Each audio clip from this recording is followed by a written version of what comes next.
Commander Jack Miller scratched behind Max's ears as they waited in the transport shuttle. The golden retriever leaned into his touch, tail thumping against the floor. Through the viewport, the massive Galactic Council station loomed ahead, a gleaming wheel of metal and light against the blackness of space. "Ready for another day of making history, buddy?" Jack asked. Max replied with a happy bark that echoed in the small cabin. Jack smiled. For all the advanced translator technology humans had acquired since joining the galactic community 15 years ago, nothing communicated quite as clearly as Max's honest expressions. The shuttle docked with a gentle thud. Jack straightened his uniform and attached Max's diplomatic service vest. The dog sat patiently, seeming to understand the importance of his role. "Ambassador Miller, welcome back," said the blue-skinned Trellin attendant who met them at the airlock. Her 4 eyes blinked in sequence as she nodded to Max, and Ambassador Max as well. Jack hid his amusement. He had explained many times that Max wasn't actually an ambassador, but many council species had trouble understanding the concept of pets. They assumed any creature accompanying a diplomat must hold official status. "Thank you, Attendant Zuri. We have the human expansion proposal review today, correct?" "Yes, Ambassador. The council chambers are prepared. The Voltar delegation has requested additional time to present their objections." Jack sighed. The Voltars, of course. As they walked through the station's wide corridors, beings from 24 worlds moved aside, many stopping to observe the human and his dog. Some species showed obvious curiosity, while others displayed clear discomfort. Max trotted beside Jack, occasionally glancing up as if checking that he was performing his duties correctly. The Voltar delegation appeared ahead, their insectoid bodies gleaming under the station lights. 6 limbs, chitinous exoskeletons, and compound eyes made them look like oversized praying mantises to human eyes. They moved with precise, jerky motions that Max had never quite gotten used to. Ambassador Crix, the Voltar leader, twitched his sensory antennae as Jack and Max approached. "Commander Miller, you've brought your animal again." "Good morning, Ambassador Crix." "Yes, Max is part of Earth's diplomatic team." Crix's mandibles clicked rapidly. "My delegation finds the presence of an untranslated, lower creature in council chambers disturbing. It suggests humans place little value on council proceedings." "On the contrary," Jack replied calmly, "Max represents something important about humanity. Our ability to form bonds with other species has been fundamental to our development." "Primitive symbiosis is hardly a diplomatic qualification," Crix said.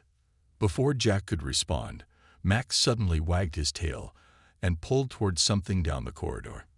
Jack followed his gaze and saw a group of Nurali children on a cultural tour. The small, fuzzy beings were pointing excitedly at Max. "Excuse me, Ambassador," Jack said to Crix. "Cultural exchange calls." Jack led Max over to the Nurali children, whose teacher looked nervous but curious. With a few simple commands, Jack had Max performing gentle tricks. The dog offered his paw to the children, who squealed with delight as they touched his soft fur. "What is this creature's purpose?" the teacher asked. "Companionship, protection, and joy," Jack answered. "Dogs have been humanity's friends for thousands of years." The Nurali teacher's translation device processed this, and her eyes widened. "Your species forms emotional bonds with non-sentient life. Fascinating."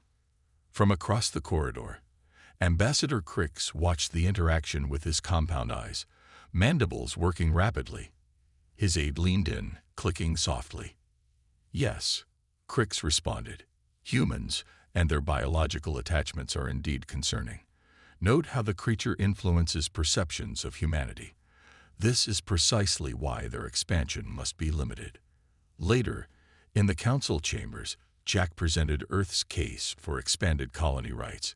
Max lay quietly at his feet until Ambassador Crix rose to speak.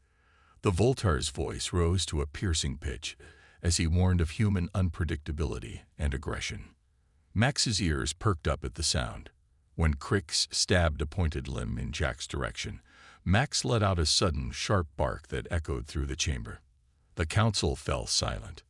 "Control your animal, Ambassador Miller," the council chairperson said sternly. Jack placed a calming hand on Max's head. "My apologies, Chairperson." But across the chamber, Ambassador Crix was already filing a formal complaint on his data pad, compound eyes fixed on Max with unmistakable hostility. The next week was hard for Jack and Max. After the complaint from the Voltar delegation, Council security imposed new rules. Max had to wear a special sensor collar. He could only walk in certain areas of the station. Many doors that were once open to him now closed automatically when he approached. Jack felt the change in how other species treated them. Some diplomats who had been friendly now kept their distance. Jack filed reports to Earth about the growing tension, but the response was always the same: maintain peaceful relations at all costs. "It's not fair to you, is it?" Jack said to Max as they prepared for the diplomatic reception. The dog looked up at him with trusting brown eyes, tail wagging as Jack adjusted his formal service vest. The reception hall buzzed with representatives from 50 worlds. Music from a dozen cultures played softly while servers carried trays of food and drinks suitable for various biologies. Jack accepted a glass of earth wine from a server and scanned the room. He spotted the Voltar delegation in the corner, their rigid bodies somehow managing to look disapproving despite their alien features. Ambassador Miller called a friendly voice. Kira, the Pluran representative, approached with her characteristic flowing movements. The Plurans resembled tall, slender humans with silvery skin that rippled like water. "And Max, I've brought something special." She produced a small packet. "Water treats from my homeworld. They are safe for canine consumption. I checked with your medical database." Max sniffed the offered treat politely before taking it gently from her hand. "Thank you, Representative Kira. It's good to have some friends here. Many admire Earth, despite what some louder voices might suggest," Kira said quietly. "Your relationship with companion species is unique. Most advanced civilizations engineered away such bonds thousands of years ago." Jack was about to respond when Council Chairperson Navix called for attention. The tall, bird-like being spread his feathered arms wide. "Tonight we celebrate 5,000 years of galactic cooperation. Though Earth is our newest member, we welcome their participation in our ancient traditions." Polite applause followed. Jack nodded respectfully as several diplomats glanced his way. Max sat perfectly at attention, making Jack proud of his training. As speeches continued, Jack noticed Max growing restless. The dog panted more heavily than usual in the warm room. "Need some water, boy," Jack whispered. He found a drinking station in the corner with a bowl specifically marked for Earth fauna. Jack led Max there, waiting as the dog lapped thirstily at the water. What Jack didn't see was the Voltar aide who had visited the station minutes earlier, dropping a small capsule into the water that dissolved instantly. 20 minutes later, during quiet conversation with the Andoran delegation, Jack felt Max collapse against his leg. Looking down, he saw the dog's eyes rolling back, his breathing suddenly shallow and labored. "Max." Jack kneeled beside him, panic rising. "Something's wrong. I need medical help." The reception dissolved into chaos. Jack carried Max's limp body through the corridors, following a Trellan medical officer to their veterinary facility. Max's breathing grew more strained with each minute. "Please," Jack begged the four-eyed alien doctor. "Save him." The doctor worked quickly, using scanners and injecting medication. "Unknown toxin," the Trellan said, "specifically designed to attack Earth canine biology. Very precise. You can fix it, right?" Jack's voice broke. The doctor's four eyes blinked sadly. "I am sorry, Ambassador. The compound is too advanced. It's already shut down his nervous system." Jack sat beside Max, holding the dog's paw as his breathing slowed. Max's eyes found Jack's one last time, full of trust until the end. 2 hours later, Station Security Chief Dorn showed Jack the surveillance footage. The Voltar aide was clearly visible tampering with the water. This was deliberate, Jack said, his voice cold with fury. Council Chairperson Navix reviewed the evidence but shook his head. A regrettable cultural misunderstanding. The Voltars claimed they believed the animal was a security drone in biological disguise. That's a lie, Jack said. Nevertheless, we cannot accuse a founding council race without absolute proof of malicious intent. I suggest you focus on maintaining diplomatic relations. That night, Jack received orders from Earth recalling him immediately. His final act before departure was wrapping Max's body in an Earth flag. As his shuttle pulled away from the station, Jack looked at the message on his communication pad. It was from President Susan Carter herself. Come home, Jack. They've gone too far. It's time they learned what humanity is capable of. President Susan Carter watched the rain fall outside the Oval Office window. The small box containing Max's ashes sat on her desk, a painful reminder of the galaxy's cruelty. She turned as the door opened. He's here, Madam President, her aide said. Jack Miller entered, his face pale and drawn. He had lost weight since returning to Earth 3 weeks ago. The pain in his eyes matched what Susan felt in her heart. Jack, she said, extending her hand. I'm so sorry about Max. Jack nodded stiffly. Thank you, Madam President, but I'm more interested in what we're going to do about it. Susan gestured to the chairs. That's why you're here. It's time you knew the truth. She pressed a button on her desk. A holographic display appeared between them, showing Earth and its solar system. 10 years ago, when we first made contact with the Galactic Council, we learned how far behind we were technologically. Susan began. The previous administration made a critical decision. While we smiled and played the role of the grateful newcomers in public, we would prepare in private. The display zoomed in on what looked like an ordinary asteroid belt. This is the Phoenix Project, Susan said, the most classified program in human history. Jack leaned forward, his eyes widening. What am I looking at? A secret fleet, Susan replied. 5 carriers and 37 support vessels hidden in asteroids and underground bases on Mars and the Moon. Built using reverse-engineered alien technology. The hologram changed to show a massive ship, unlike anything Jack had seen before. Its hull was smooth and black, with no visible windows or seams. That's the ECS Vigilant, Susan said. Our flagship. The ECS stands for Earth Confidential Service. No one outside this room knows these ships exist. How is this possible? Jack asked.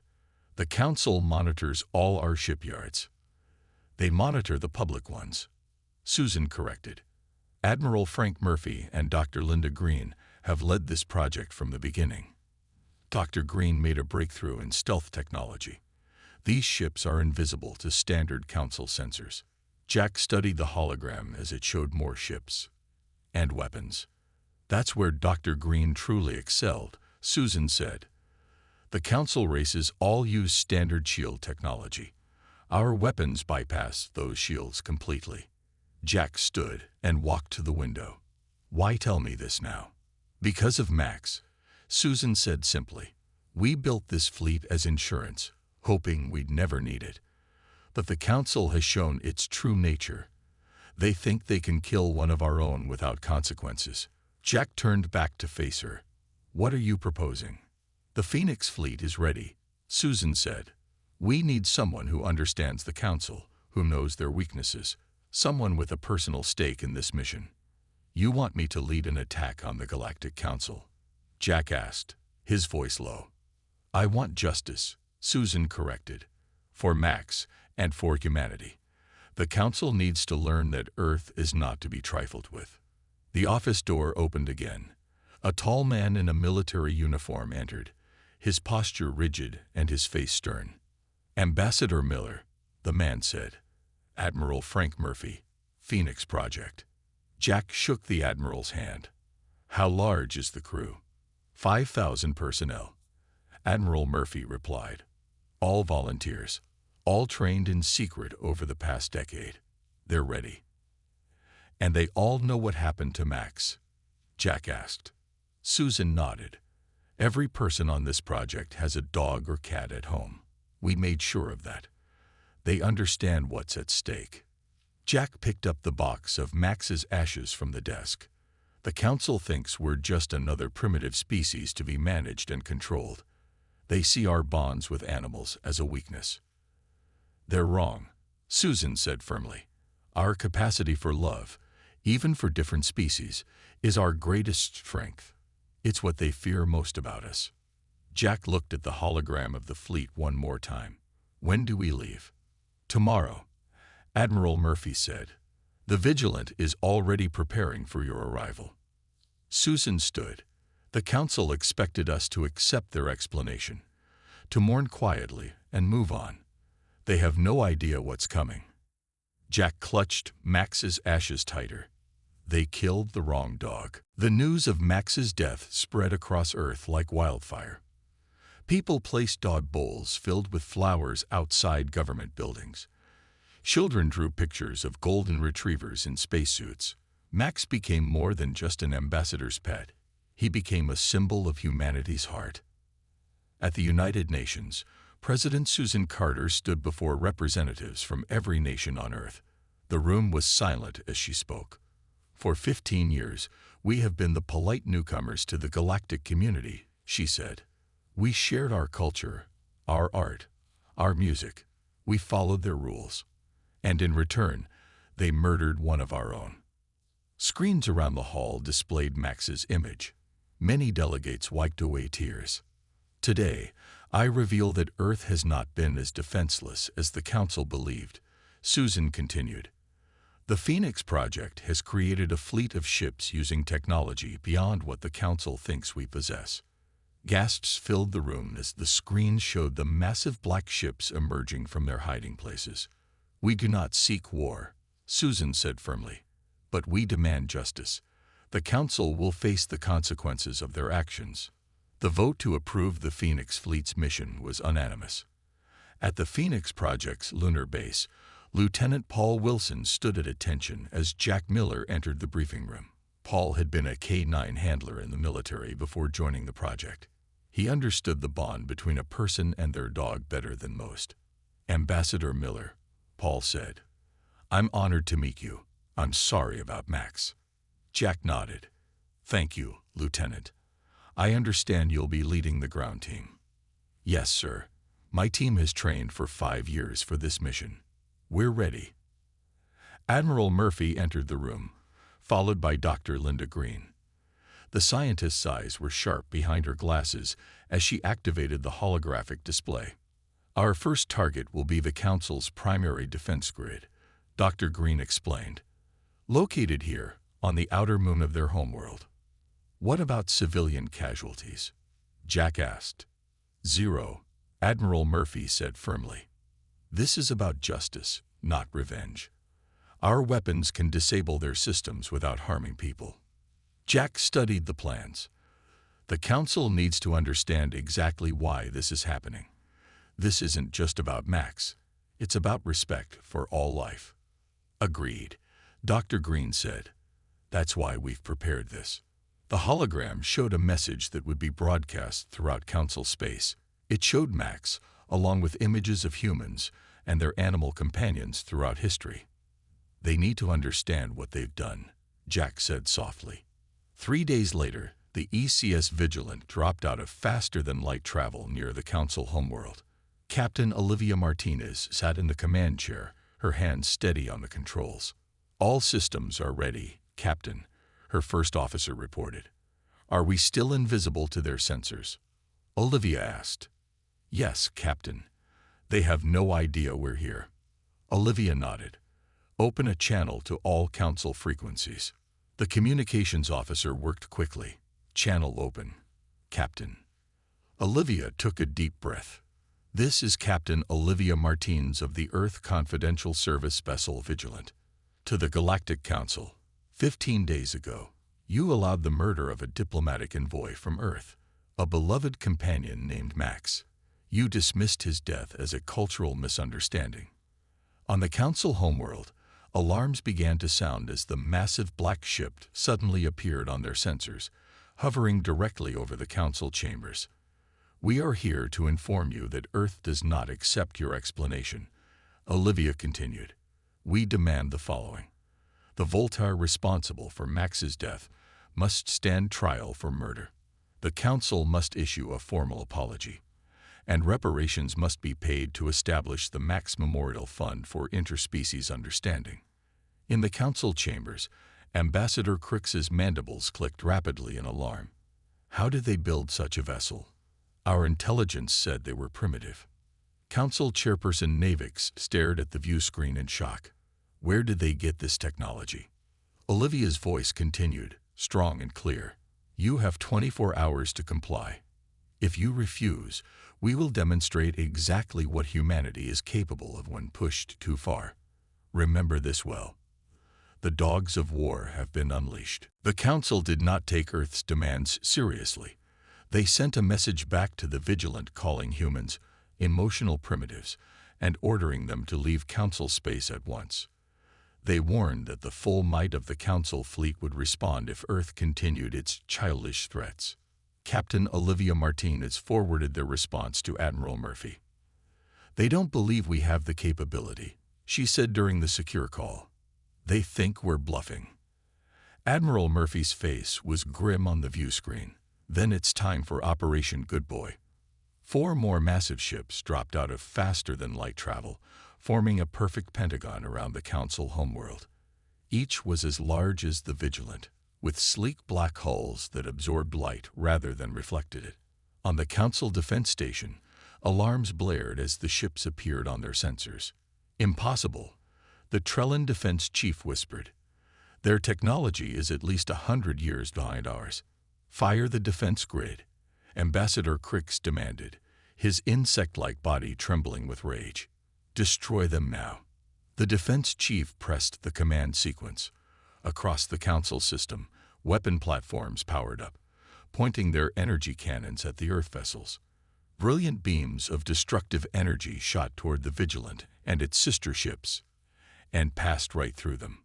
On the bridge of the Vigilant, Captain Martinez watched calmly as the energy weapons had no effect. "Dr. Green's phase shift technology works perfectly," she noted. "Our turn." She gave a nod to her weapons officer. "Disable their defense grid, non-lethal only." Across the Council system, defense platforms suddenly went dark. Communication systems failed. Power grids flickered and died. Within minutes, the most advanced defense system in the galaxy was completely useless.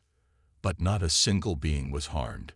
Lieutenant Paul Wilson led his team from their shuttle onto the Council station. His soldiers wore sleek black armor unlike anything the Council had seen before. They moved silently through the corridors, their weapons ready but not firing. Council security forces tried to stop them, but their energy weapons had no effect against the Earth armor. Dr. Green's special stun weapons dropped the Council guards without harming them. Paul's target was simple: Ambassador Crix of the Voltaire delegation, the being responsible for ordering Max's death. They found him trying to flee to a private shuttle. Paul stepped into his path, removing his helmet so the Voltaire could see his human face. "Ambassador Crix, by the authority of Earth, you're under arrest for the murder of Max, Earth diplomatic envoy." The Voltaire's mandibles clicked rapidly. "This is an outrage. The Council will never allow." "The Council has no say in this matter anymore," Paul interrupted. "You killed one of ours. Now you face our justice." Throughout the Council system, every view screen suddenly displayed the same image. Max, the golden retriever, running along a beach on Earth. His fur shone in the sunlight as he played happily with Jack Miller. Admiral Murphy's voice played over the images. This was Max, a being of peace and friendship. He harmed no one. He showed love to all species, and you allowed him to be murdered. The images changed to show humans throughout history with their animal companions. Dogs helping blind people, cats comforting the sick, horses working alongside farmers, birds bringing joy to the elderly. "This is humanity's strength," Admiral Murphy continued. Our capacity to love across species barriers, the very thing you feared about us, the very reason Max was killed. In the council chambers, stunned representatives from 50 worlds watched as Earth's fleet maintained perfect formation around their planet. The ships could have destroyed them all. Instead, they simply demonstrated their power and asked for justice. On thousands of worlds across the galaxy, beings watched the broadcast. Many had never understood why humans kept animals as companions. Now they began to see something they had missed before. As Lieutenant Wilson led Ambassador Crix to the shuttle in restraints, he noticed something surprising. Along the corridors, beings from various council races watched silently. Some even nodded to him in respect. Word was spreading across the galaxy. Don't harm Earth's dogs. The consequences are beyond imagination. 1 week later, the trial of Ambassador Crix began on Earth. The Council had no choice but to agree to Earth's demands after seeing the power of the Phoenix Fleet. The trial was held in the old United Nations building in New York, now serving as Earth's Center for Interstellar Relations. Jack Miller sat at the prosecutor's table, his face stern but calm.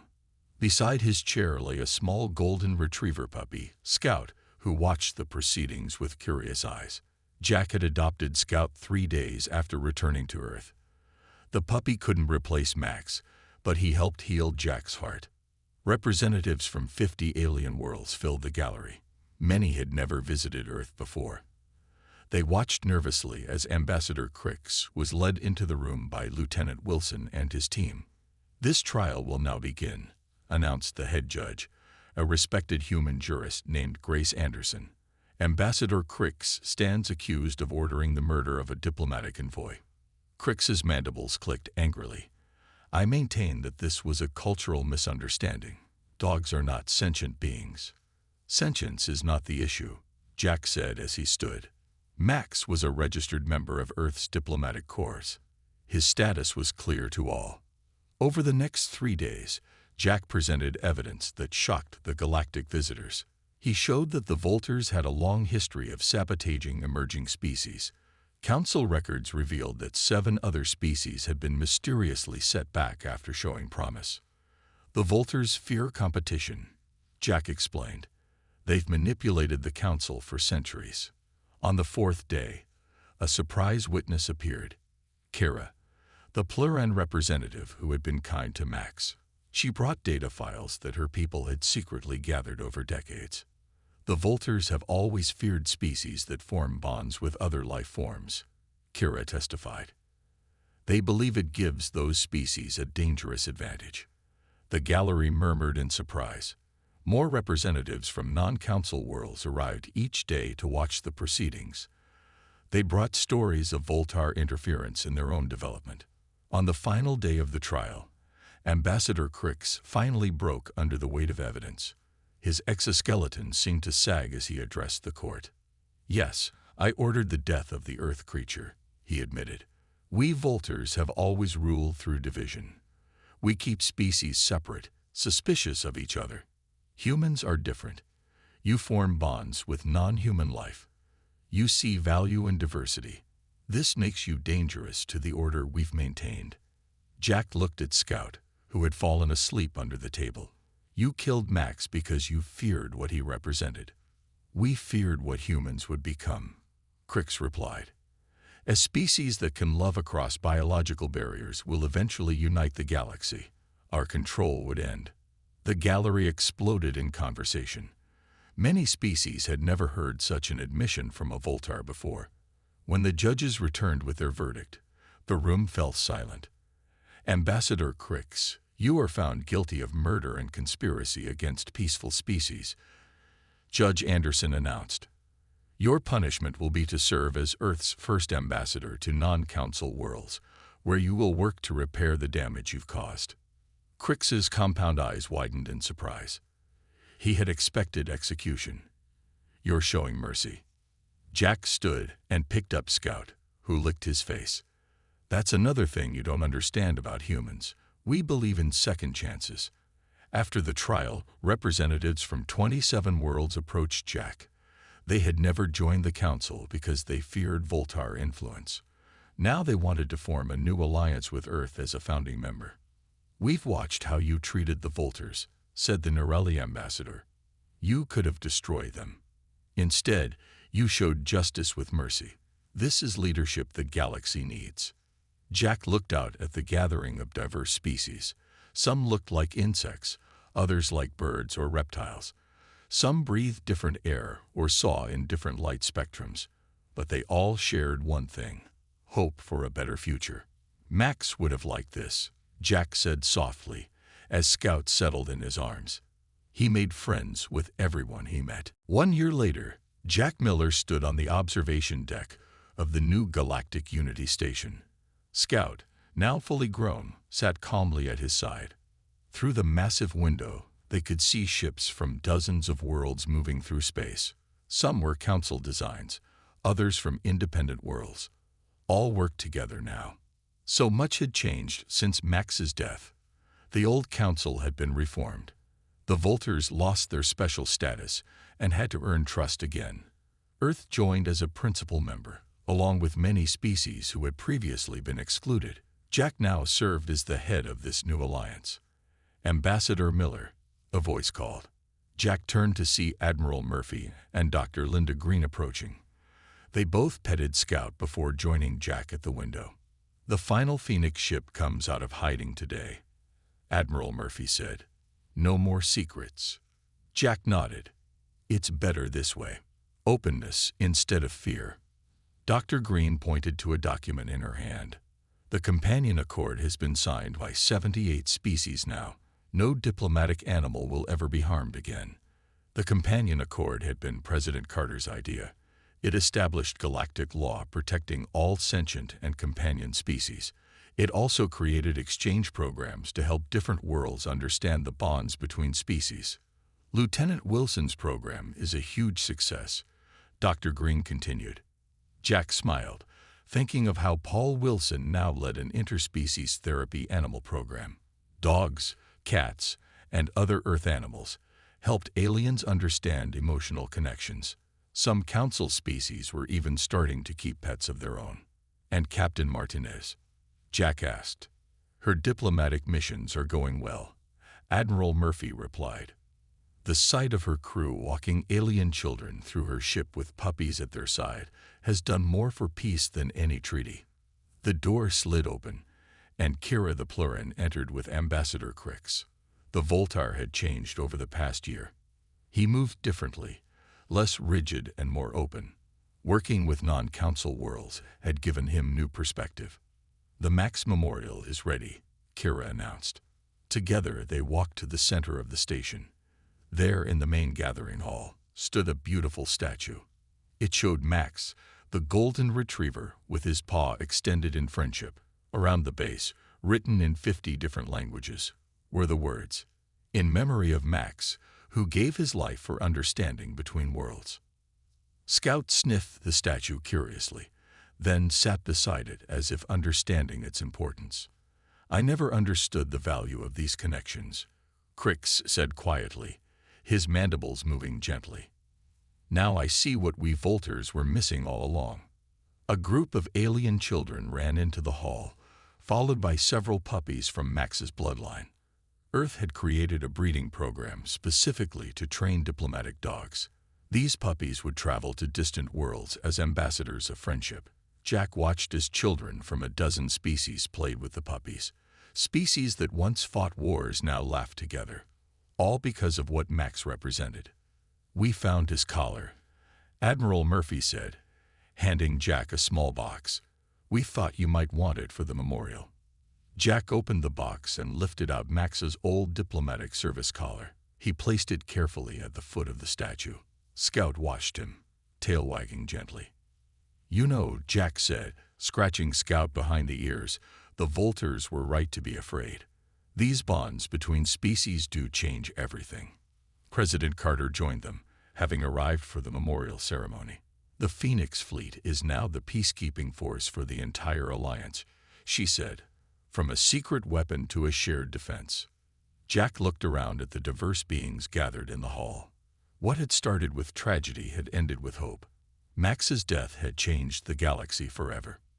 That night, as Jack prepared for bed in his station quarters, Scout jumped up beside him.